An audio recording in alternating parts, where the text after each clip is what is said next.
Hello friends, तर आज मी इडली सोबत खाण्यासाठी ओल्या नारळाची चटणी कशी बनवायची हे अगदी झटपट सांगणार आहे। तर त्यासाठी मी एक मिक्सरचं भांडं घेतलं आहे आणि त्यात मी 1 कप ओला नारळ किसून घेतलेला आहे। नंतर त्यात 1 चमचा भाजलेले शेंगदाणे टाकायचे आहेत, 2 फोडी कांद्याच्या टाकायच्या आहेत आणि 2 हिरव्या मिरच्या टाकून घ्यायच्या आहेत। त्याचनुसार 1.5 ते 2 इंच चिंच पाण्यात भिजवून ती टाकून घ्यायची आहे। नंतर थोडीशी साखर, चवीनुसार मीठ टाकून घ्यायचं आहे आणि नंतर हे सर्व मिक्सर मधून छान असं वाटून घ्यायचं आहे। तर तुम्ही बघू शकता अशा प्रकारे हे वाटून झालेले आहे।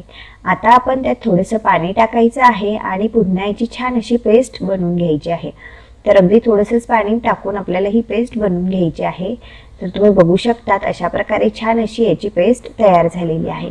तर तुम्हाला कितपत घट्ट किंवा कितपत पातळ हवी आहे ही चटणी त्या अंदाजाने पाणी टाकून आपल्याला ही पेस्ट बनवून घ्यायची आहे। तर आता ही पेस्ट मी एका वाटीत काढून घेत आहे। तर तुम्ही बघू शकता अशा प्रकारे दाटसरपणा ह्या चटणीला आलेला आहे।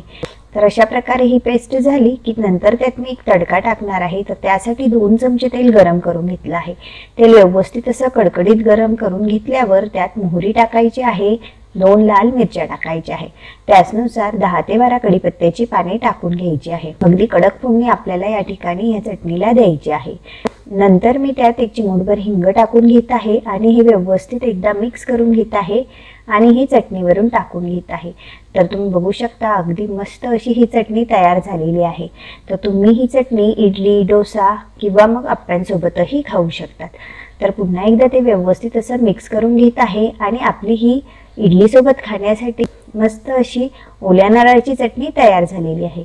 चला तर मग पुन्हा भेटूया अशाच एका नवीन रेसिपी सोबत। तोपर्यंत रेसिपी बघत राहा, बनवत राहा आणि खात राहा।